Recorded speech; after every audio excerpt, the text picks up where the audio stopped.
Hallo und ein schönes Lucia-Fest euch allen. Wir hoffen, ihr habt euch beim Öffnen des heutigen Kalenderfensters nicht allzu sehr erschreckt. Es ist ein bisschen gruselig, oder? Es ist wirklich ein bisschen gruselig. Vielleicht ist es weniger gruselig, wenn wir das ganze Bild sehen. Nein. No. Definitiv immer noch gruselig. Vielleicht sogar noch gruseliger, weil es ein Bild der heiligen Lucia ist, die uns ihre eigenen ausgestochenen Augen präsentiert.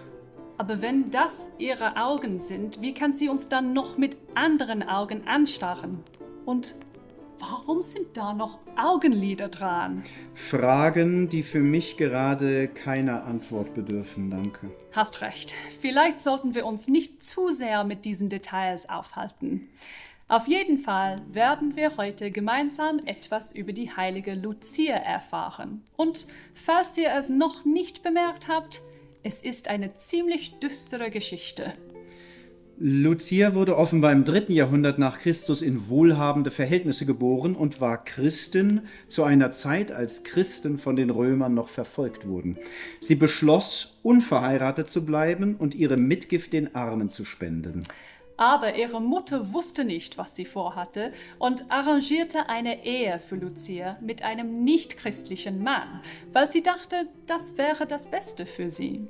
Und dieser heidnische Mann hätte Lucias rebellisches Christentum nicht gut geheißen, wenn er davon erfahren hätte. Als sie merkten, dass sie unterschiedliche Pläne hatten, einigten sich Mutter und Tochter auf einen Kompromiss.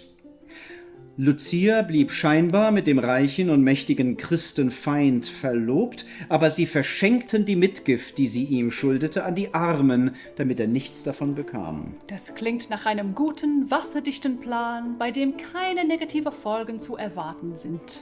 Würde man meinen, nicht wahr? Aber leider ging der Schuss nach hinten los, als Lucias Verlobter davon erfuhr. Und mit nach hinten los meinen wir, man hat sie um die Ecke gebracht. Man weiß nicht genau, wie sie umgekommen ist, aber es gibt verschiedene Vermutungen und ehrlich gesagt ist keine davon besonders angenehm. Daher ersparen wir euch die Details. Aber vielleicht tröstet es euch ja, dass eine der Geschichten besagt, sie habe sich aus Trotz selbst die Augen ausgestochen und nicht jemand anderes. Sehr beruhigend. Ja, dann wollen wir das mal mit ein paar fröhlicheren Fakten über die heilige Lucia zum Abschluss bringen. Vor der Kalenderreform war ihr Festtag genau an der Wintersonnenwende. Deshalb ist sie auch als Lichtbringerin in der Dunkelheit bekannt. Und ist sie die Schutzpatronin der Blinden. Ob das was mit den Augen zu tun hat? Lassen wir das Thema Augen lieber beiseite. Stimmt, entschuldige. Und die heilige Lucia wird besonders in skandinavischen Ländern gefeiert, wo sich Kinder verkleiden, Lieder singen und Lebkuchen essen. Wie schön.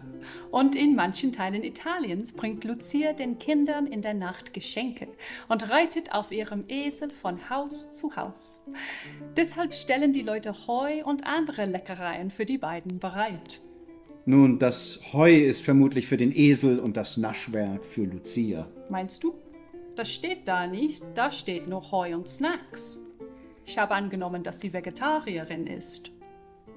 Warum muss Lucia eigentlich die ganze Nacht mit nur einem Esel eine Menge Geschenke ausliefern, wenn der Weihnachtsmann einen ganzen magischen Schlitten und mehrere fliegende Rentiere hat? Das ist das Patriarchat, Mark. Mein Beileid, Lucia. Sie hat es wirklich schwer. Aber heute feiern wir sie und erinnern uns daran, was sie alles überwunden hat. Und wir hoffen, dass ihr alle einen Tag voller strahlendem Sonnenschein und leckerer Snacks genießt. Bis morgen. Tschüss.